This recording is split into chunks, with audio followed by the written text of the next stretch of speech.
kasura lahmuhu, wa man kasura lahmuhu kasurat syahwatuhu, wa man kasura syahwatu kasurat dhunubuhu, wa man kasura dhunubuhu fasa qalbuhu, wa man kasa qalbuhu gharika fi afati dunya wa zinataha. La ilaha illallah. Bismillahirrahmanirrahim. Alhamdulillah wassalatu wassalamu ala rasulillah la hawla wa la quwwata illa billah.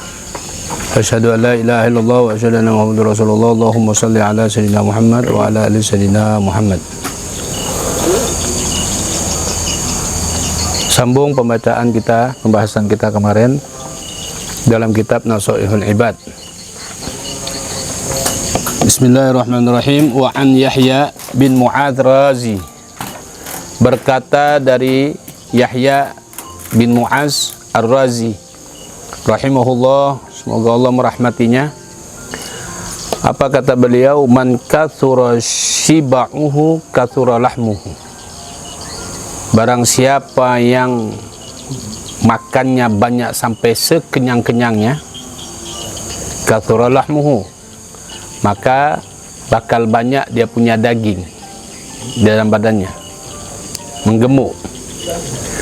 Wa man kathura lahmuhu, dan barang siapa yang banyak dagingnya, kathurat syahwatuhu, pasti banyak syahwatnya. Wa man kathurat syahwatuhu, kalau sudah syahwatnya banyak dengan dia, kathurat dzunubuhu, pasti banyak dosanya. Wa man kathurat dzunubuhu, kalau sudah banyak dosanya, qasa qalbuhu, maka hatinya keras hatinya, yakni gersang. Wa man qasa qalbuhu, dan kalau sudah hati sudah gersang, keras, gharika fi afatid dunya wa zinataha, dia pasti akan tergiur senang dengan dunia beserta dia punya perhiasan-perhiasannya. Cenderung, artinya dia cenderung dengan dunia dan isi-isinya. Wahakaza.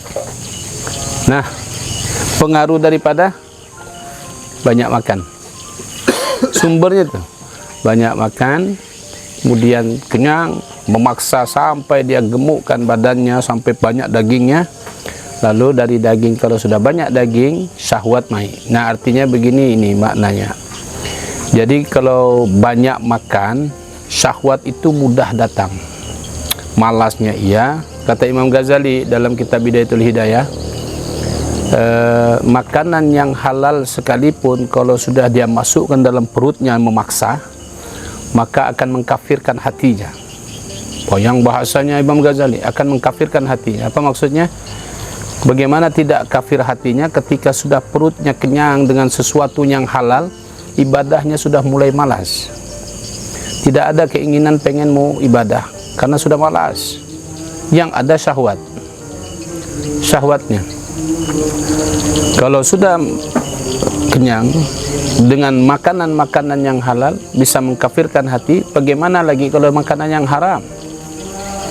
Alhamdulillah, itu sudah 2 kali lipat dia punya kekafiran dalam hatinya. Sudahlah haram, banyak makannya, waduh, wah kata, alhamdulillah.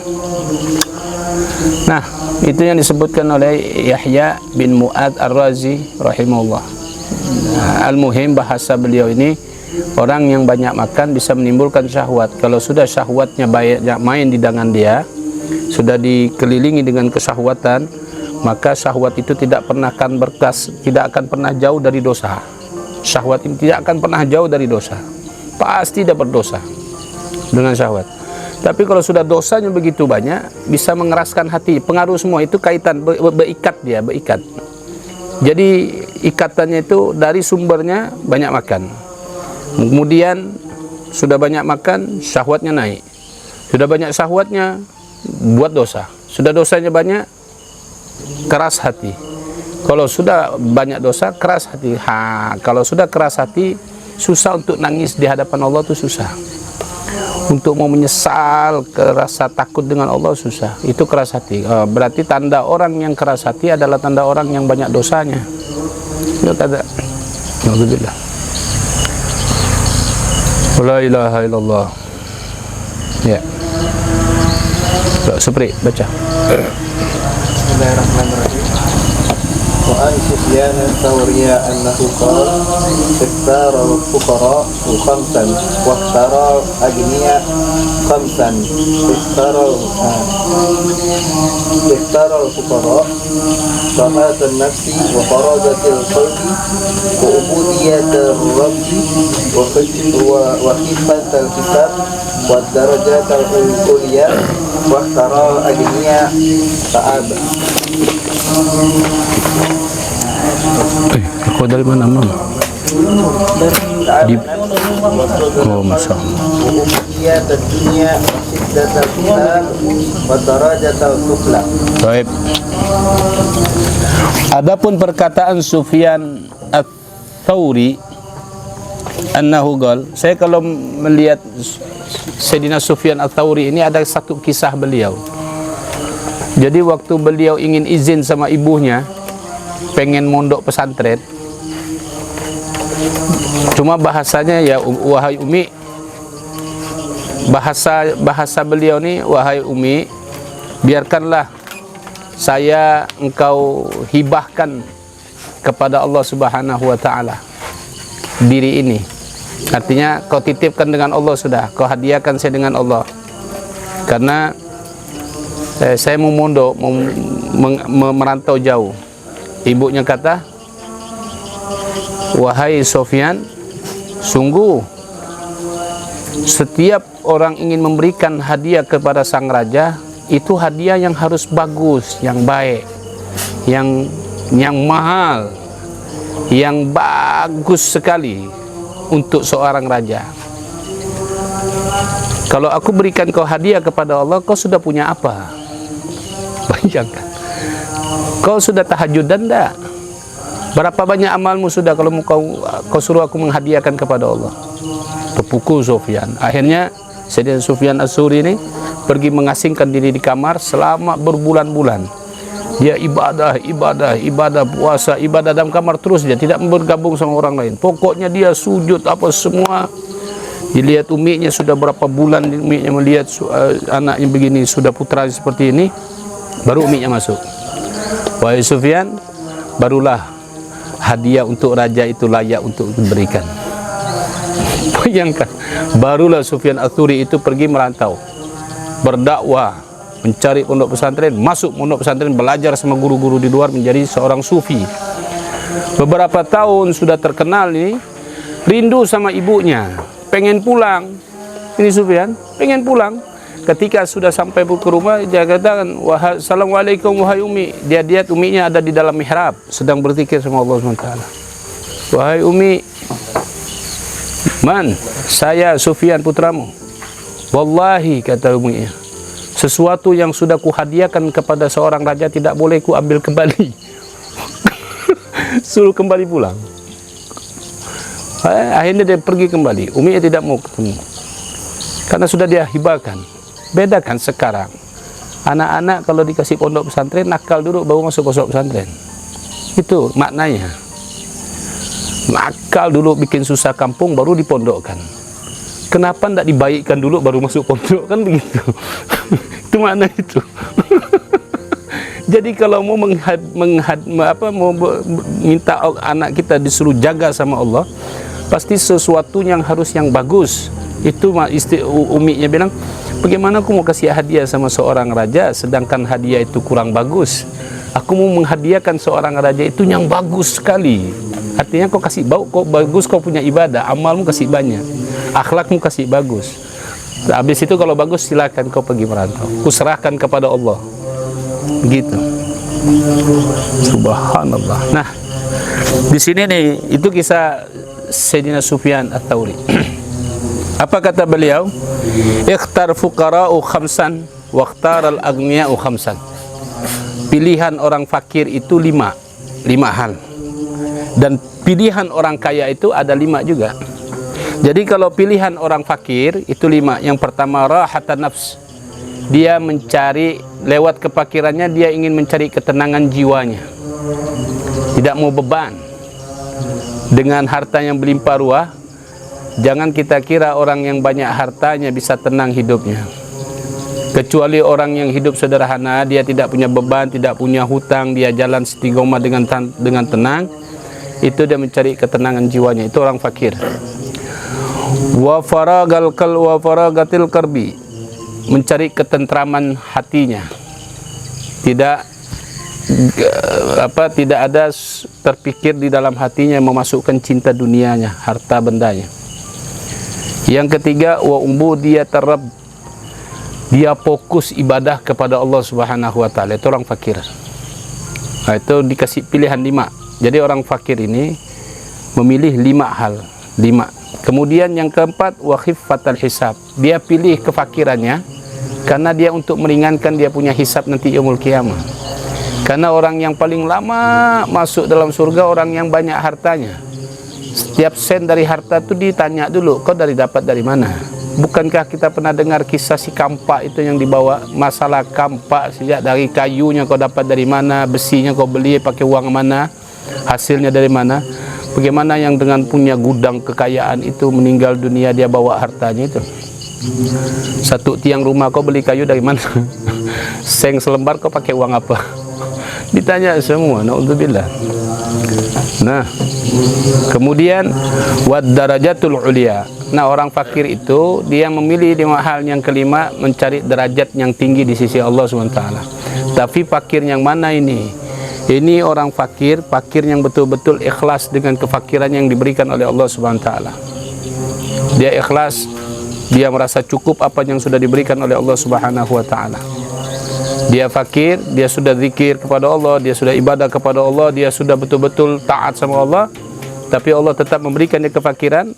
Dia yakin bahwa itu adalah pemberian dari Allah, kefakiran untuknya, maka dia pilih 5 ini. Alhamdulillah, aku fakir, aku bisa menenangkan ku punya hati jiwa. Kedua, bisa mententeramkan hati. Ketiga, bisa fokus dalam ibadah. Keempat, bisa meringankan hisabku di hari kiamat. Kelima, derajat yang kuharapkan dari Allah, derajat yang sangat tinggi. Taib. Adapun ikhtaral agniya, adapun pilihan bagi orang-orang yang kaya itu 5 juga. Yang pertama, ta'abun nafsi. Dia itu kelelahan mengurus dia punya jiwanya. Lelah mengurus jiwa karena memikirkan dunianya.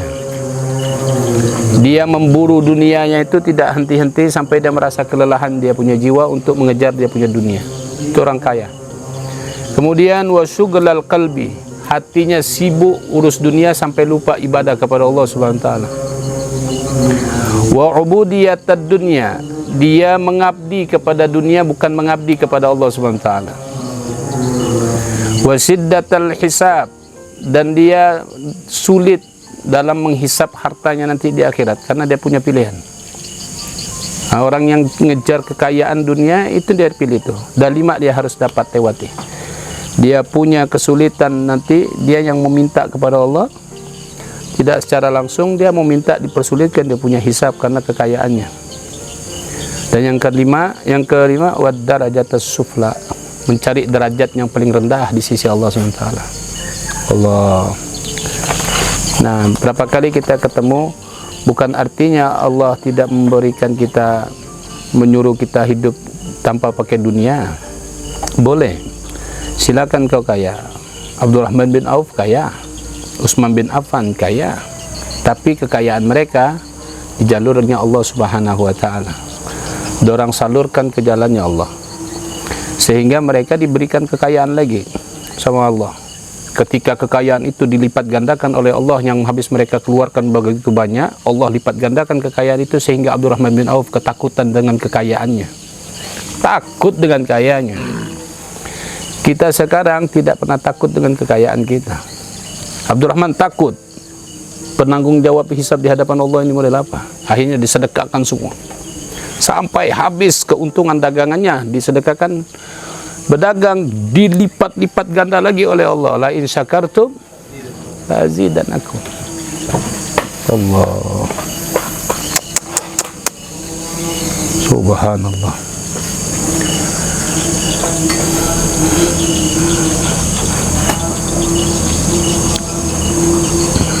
Wa hakadha. Ya Allah. Ya. Bismillahirrahmanirrahim. Qala Syekhul Musannif rahimahullah ta'ala wa nafa'ana bihi radhiyallahu anhu wa an Abdullah al-Arqafi rahimahullahu khamsun hunna min dawa'il qalbi mujalasatul salihin wa qira'atul Qur'an wa ikhla'ul batni wa qiyamul lail wa tadarrubu ila sabahi wa an jumhurul ulama annal fikrata ala khamsati awjuhin fikratu fil ayatillahi yatawalladu minha tauhidu wal yakin wa fikratun fillahi yatawalladu minha mahabbatu wa syukru wa fikratu fi wa'dillahi ta'ala yatawalladu minha ragabatu wa fikratun fi wa indillahi ta'ala yatawalladu minha haibah wa fikratu fi tafsirin nafsihi an ta'ati ma ihsanillahi ta'ala ilaihi yatawalladu minha al-haya. Allah. Baik. Dari Abdullah Al-Intaki radhiyallahu anhu rahimahullah, beliau katakan khamsun hunna min dawa'il qalbi. Ada 5 untuk mengobati penyakit hati. 5 obat penawar penyakit hati. Yang pertama, mujalasatus salihin. Kalau sudah hati merasa sempit, jauh dari Allah, mulai penuh dengan permasalahan dunia, sumpek datang, cari orang soleh, duduk bersama dia. Itu obatnya. Karena memandang wajah orang soleh, ketika kita memandang wajahnya orang soleh itu, dosa kita berguguran tuh, gugur semua. Apalagi kalau orang soleh memandang kita, karena pandangan orang soleh itu ketika dia melihat kita, di dalam hatinya pasti doa, ya Allah, berikan ampunan kepada hamba-Mu ini, ya Allah, naikkan derajatnya, ya Allah, berikan hidayah-Mu kepadanya, ya Allah. Ketika mereka memandang pandangan yang tajam, itu mereka bermunajat kepada Allah agar kita yang berhadapan itu dihapuskan dosa. Subhanallah. Makanya kita kalau sudah keluar dari orang-orang saleh, ketika kita sudah yang betul-betul kita ikhtiram sama orang saleh, kita datang, kemudian kita duduk sebentar, pulang kita pasti bahagia. Kenapa bahagia? Tanda dihapuskan dosa kita oleh Allah SWT. Kita ketemu sama kita, kalau sekali aja duduk berhadapan dengan levelnya Habib Umar bin Hafid, Habib Ali bin Muhammad bin Idrus bin Salim Al-Jufri, Habib Saleh bin Abu Bakar Al-Idrus, Habib Ye, kita duduk, lalu mereka bawa bicara kita, kaifa haluk, tamam, sehat, Allah, pulang pasti bahagia. Pasti bahagia. Kebahagiaan itu timbul karena sudah terhapuskan dosa kita. Bayangkan. Tapi tidak mudah itu. Kenapa kita tuh ketika ketemu sama orang-orang seperti itu macam malu untuk berhadapan langsung. Malu. Yang menghalang kita itu dosa kita itu. Dosa kita yang menghalang. Tapi ketika kita paksa terus, padahal mereka tuh marhaba, ahlan wa sahlan. Seperti anak sama ayah, ketika kita didatang, mereka memberikan nasihat seperti seorang ayah memberikan nasihat sama anaknya. Ahlan wa sahlan wa marhaba. Qadar ya, kaifa haluk, apa alladzi fi, apa yang ada padamu. Ceritakan. Oh doh. Apa yang kita mau bicara? Adukan semua. Nanti dia kasih jalan solusi. Gitu orang soleh. Datang kepada mereka. Saat itu sudah mulai bertahap. Ketika kita sudah menyapa, oh, ya, Masya Allah ya Habib, Alhamdulillah Habib sehat, Masya Allah. Apa yang kau punya? Yang kau pengen apa? Ada masalah? Apa yang kau pengen? Kasih tahu. Nanti saya buka jalan. Kita orang kalau ketemu sama Habib Umar tanya, kaifa halak? Tamam, Alhamdulillah Habib. Maksud, Masya Allah. Ismak men, Zakaria, Minain, Indonesia. Ishbi. Apa yang kau mau? Apa yang dia mau? Begini Habib, saya ini suka begini. Oh, ente baca ini 125 kali, ente baca ini, langsung jadi obat hati. Obat hati. Tapi melewati mereka untuk tembus ke sana, mesti mau bersih dulu, harus sholat tobat dulu, karena dosa itu yang bikin kita takut ketemu mereka. Doa tobat, istighfar banyak-banyak, mohon ampun, sehingga sudah lapang, sudah Allah Ta'ala, ketika kita melihat mereka itu ringan hati dan berani untuk mendekati, berarti itu sudah tidak ada dosa, itu aman. Begitu. Ini orang ulama-ulama ini Allah. Makanya disebutkan di sini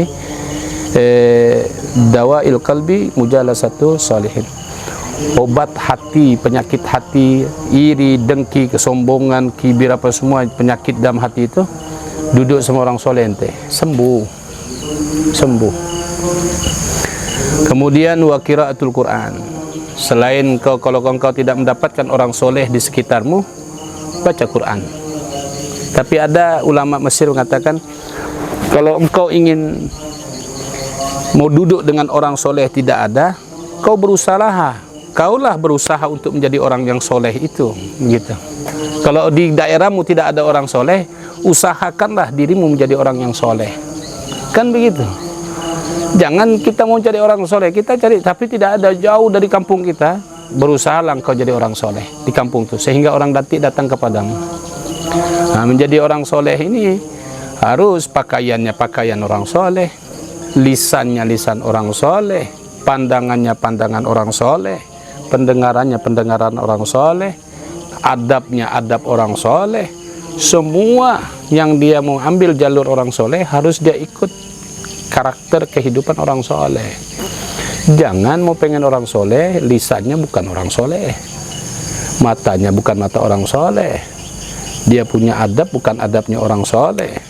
Hai, salah. Pengen disebut orang soleh tapi tukang sabung ayam, wah repot ini. Bukan, tidak nyambung. Mau dikatakan orang soleh tapi lisannya kuat mencaci maki orang, bukan orang soleh. Jadi kalau mau dikatakan orang soleh, dia harus semuanya. Sama seperti mau dipanggil ustadz, dia harus tahu ustadznya di mana posisi. Ente ustadz, tingkah laku ustadz, masa ustadz gonceng perempuan, kan enggak, bukan tempatnya berarti itu. Begitu. Gemar sama perempuan, senang kalau duduk dengan perempuan yang bukan muhrim, oh bukan seorang ustadz itu. Oh tapi dia dipanggil ustadz lah. Makanya, nah ini yang harus kita paham seperti itu. Apalagi para muda-muda ini, pencalon-pencalon ustadz yang sudah memang betul ustadz, kalau dia mau terjun jadi da'i ilallah harus pasti sudah bergelar ustadz. Kalau sudah dia bergelar ustadz, dia harus tingkah lakunya seorang ustadz sudah tidak boleh macam-macam sudah. Makanya tapi kehidupannya mengikuti jejak Rasulullah sallallahu alaihi wasallam. Wa ikhla'ul batni. Ikhla'ul batni ini dia ringankan dia punya perut, bukan mempenuhkannya. Ikhla' itu kosongkan perutnya. Itu orang soleh, penawar hati. Jadi kalau perut kosong, kesemangatan untuk ibadah pasti ada. Orang yang sedikit makannya pasti cerdas berpikir. Iya, kata. Wa qiyamul lail. Obat hati salah satunya selalu bangun malam. Bangun malam ini ada derajat yang khusus dari Allah Subhanahu wa taala. Derajat orang sholat malam itu bukan kecil, bukannya dangkal Allah berikan. Kebanyakan orang yang bangun malam satu, karena wali min awliyaillah punya amalan bangun tiap malam. Jam 1, jam 2 bangun sholat. Apakah dia sholat tobat, apakah sholat 2 rakaat, yang penting dia bangun pada saat semua manusia terlelap tidur, dia bangun. Nah, faidah orang bangun malam ini, ketika dia semua manusia dalam keadaan tidur lelap, semua tidak ada untuk menghadapkan wajahnya, hatinya dengan Allah, dia sendiri bangun malam menghadapkan dirinya dengan Allah, wajahnya dengan Allah, dia punya hati dengan Allah SWT. Pada saat dia memberikan nasihat, maka pasti akan sampai kepada hati yang mati. Kenapa? Orang bangun malam itu saat itu hatinya hidup, yang semua nanti dia punya nasihat akan mau disampaikan kepada hati-hati yang mati ini, yang tidur lelap pada siang malam hari, tidak pernah bangun di hadapan Allah SWT. Makanya ketika Habib Umar, Habib Segaf, kalau tausiah itu, Habib Umar ini, dia tausiah kulub bil kulub, hati ke hati. Kenapa? Amaliyah beliau, wali Allah ini tidak ada tidurnya. Adapun tidurnya, tidur pesetan duduk, bangun, nyambung ibadah. Kalau dia sudah selesai wiridnya, dia baca Quran. Baca Qurannya, dia nanti kembali zikirnya. Pokoknya dia tidak ada celah untuk setan ikut campur aduk dengan kehidupannya. Dia tutup celah untuk setan bisa menggoda dia. Itu kegiatannya Habib Umar bin Hafidh. Habib Idrus seperti itu juga, sibuknya dengan zikir kepada Allah. Secara zahir mata tidur, padahal hati beliau hidup dengan Allah SWT. Pernah dikisahkan, Habib Idrus itu kalau dia tidur mengorok, muridnya sedang ngurut, muridnya sangka beliau sudah tidur, berhenti. Apa kata Habib Idrus? Saya belum nyuruh ente berhenti urut saya. Oh, kira tidur, masih ngorok, tapi tidur ngorok. Kalau kita kan ngorok. Giliran Habib Idrus sudah tidur, Allah, Allah, Allah. Ini murid ngurut terus, kangkanya belum tidur. Sampai tertidur terletak. Habib Idrus, Allah, tidak ditegur dia. Allah, Allah, Allah, sampai subuh. Itu sudah mau dekat fajar, sekitar jam 3:30, jam 3 kata anaknya Habib Ghazi itu. Itu murid beliau bilang, Habib Idrus bangun, ya waladi, jam berapa sudah? Saya ketiduran. Tidurnya Habib Idrus zikir Allah, ngokoknya tidak tidur. Kalau kita tidak ngokok tidur, zikir Allah tidak tidur. Itu wali Allah. Itu wali. Susah kita mau ikut level mereka, tidak bisa. Karena bagaimana mereka punya mujahadah untuk bisa dekat dengan Allah. Riyadhah mereka setiap malam bangun untuk menghadapkan diri kepada Allah itu bukan tanggung-tanggung.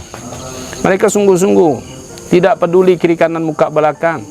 Mereka tetap fokus dengan Allah SWT.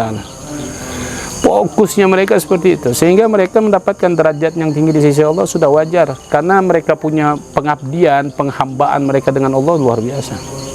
Penghambaannya sudah diiringi dengan keikhlasannya, akhlaknya, ilmunya, Allah luar biasa. La ilaha illallah. Makanya kita berharap walaupun kita tidak bisa mengikuti mereka punya jejak, paling tidak kita bisa setiap hari bangun malam. Walaupun cuma 1 jam jatahnya bisa, untuk mendapatkan derajat di sisi Allah. Kedua, orang yang bangun malam wajahnya pasti akan bercahaya. Diberikan cahaya khas. Manusia melihat macam tidak ada, cuma di sisi orang-orang wali min auliyaillah nampak sekali cahaya itu di wajah orang yang suka bangun malam. Pasti. Itu pasti. Nah, tanda-tanda orang bangun malam itu diceritakan oleh Imam Haddad. Wajahnya ada cahaya di bagian titik wajah yang ada sama kita. Entah dari mana orang mereka bisa lihat. Kan seperti itu. Cuma wali min auliyaillah yang tahu. Makanya kalau wali-wali Allah melihat seseorang itu, ketika dia melihat tajam mata yang melihat begini, berarti ada keanehan. Keanehan, tinggal dipoles nih. Waduh, ini sudah banyak cahaya, tinggal dipoles nih. Dipoles. Pandangan mereka, subhanallah, kasih sayang. Habib Abdullah bin Syihab yang meninggal baru tahun kemarin, itu waktu saya berjalan sama Habib Khairul Al-Idrus sebelum berangkat ke Yaman. Habib Khairul itu paling tidak senang sama Habib Abdullah bin Syihab. Melihat foto Habib Abdullah bin Syihab jenggot putih itu, apa ini orang tua berjenggot putih dada macam mana begitu. Di Indonesia, masih di Indonesia. Ketika sampai ke Hadramut Yaman, mau pergi ziarah ke makam Habib Ali Al-Habsyi, Habib Abdullah keluar dari kubahnya Habib Ali Habsyi, masih jarak jauh. Tatapan Habib Abdullah itu tidak pernah saya lihat setajam menatap Khairul, teman saya itu. Sampai begini kepalanya Habib Abdullah melihat sambil jalan, tidak lepas pandangan itu. Setelah pulang, Khairul itu jatuh cinta sama Abdullah bin Syihab. dia kumpul semua foto Habib Abdullah bin Syihab. Pandangan wali rahmah, jadi cinta ente.